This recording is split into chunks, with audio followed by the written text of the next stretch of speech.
Hello, this is Ramirez with Tidewater Renaissance Fighting Arts, and today we're going to talk a little bit about a new helmet I've gotten, but I want to give you a little background before I get to the helmet itself.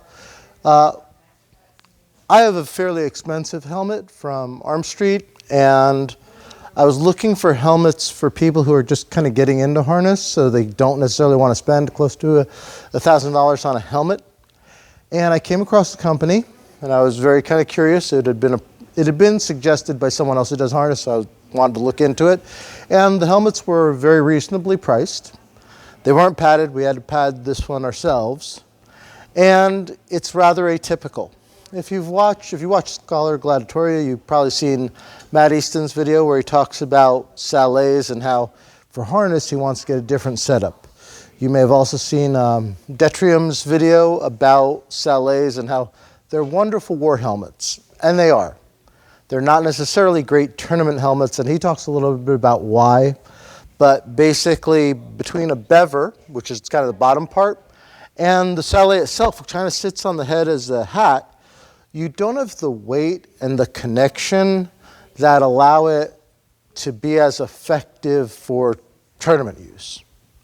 But it's a fantastic war helmet because it's so versatile. You can take the bever off and just wear the hat. You can have a visor where you can just turn it down and see out and turn up to see a full range of motion. It's a wonderful war helmet. And as I said, Matt Easton and Detrium have talked about the fact that there are issues when you're trying to do like historical combat with that helmet. And to the sense of the people at the time, that's where they transitioned from a regular Salet to what's called a closed helmet.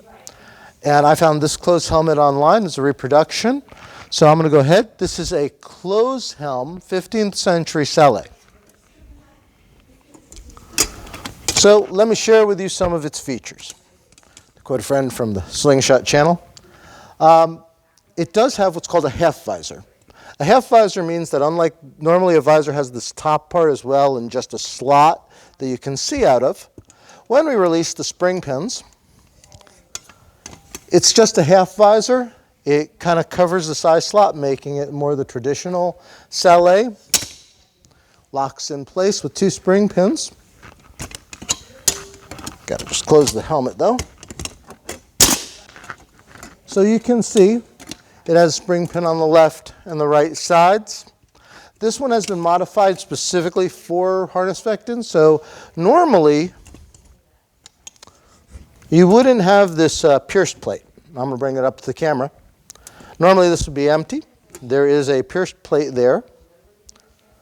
And I'll bring it back. Now the thing about a closed helmet, and this is kind of what you would see in other types of helmets, is that the faceplate itself will lift up. So as I pull on this, the bever itself is all kind of one piece. And in addition to the visor, they're both attached by the same pin. This will drop down to cover. So really, just like a regular Salet, it has that hat quality. So I could just as easily put this on. A little heavy.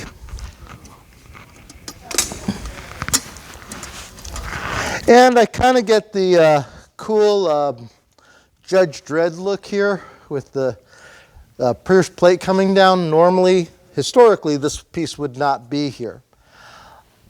It is part of the problem with this particular helmet that I would like to have had this pierced plate a little higher. I'm saying that now only because I'm going to send this video to the person who made it so that they know. If this had been a little bit higher, it wouldn't be quite so close to my nose. The nice thing is, I bring down that faceplate, and I kind of hope you can hear me under here, but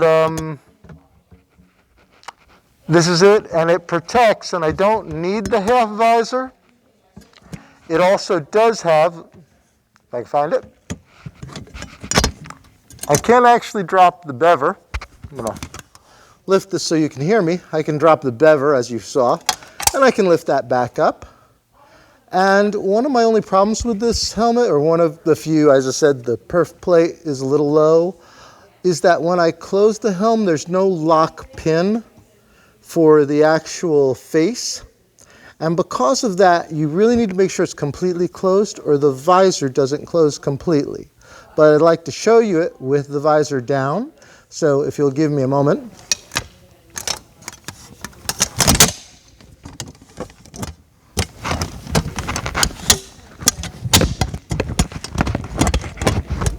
This is it complete. Yeah, both pins are in.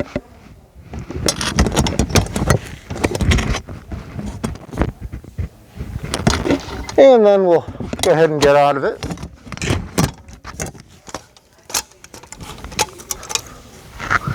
It is a fairly tight fit, which is a good thing. Ultimately, you do want that. And as I said, one of the issues is getting it closed completely so that you can drop that visor and have it lock in place. This is their upgraded model, so I specifically asked for it in stainless steel. In mild steel, 14 gauge mild steel, this runs for $340, which I think is a great deal. In stainless, it was $425, and I'm just a little bit lazy, so I wanted the lower maintenance cost, so I did buy it in 14 gauge stainless. And it cost me $425, which is still half of what my, less than half of what my Arm Street helmet cost me. And I felt like this is a nice budget option.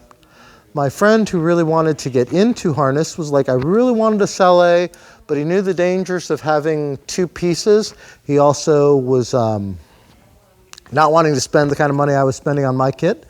So I kind of was like, well, I'll buy it first. Hopefully I'll like it. And I do. I think that it's really great. It is a late 15th century design. Ian Laspina, who you might know as Knyght Errant on his channel, has talked about the closed helm and the closed Salet. If I remember, I'll try to put links to his videos on it, where he talks very briefly, and he has a video that has an animation that talks about this style of closed helmet, which is a late 15th century version. I believe there is some pictures that I've located online of Maximilian having a closed face, closed helm, Salet. So I want to try to put an image there if I can. But once again, this is Ramirez. Once again, this helmet is made by Bareena Armory. I'll put a link down below if you're interested. I'm here with Tidewater Renaissance Fighting Arts. We're based out of Norfolk, Virginia. And I'll leave information below. And I will see you in the next video.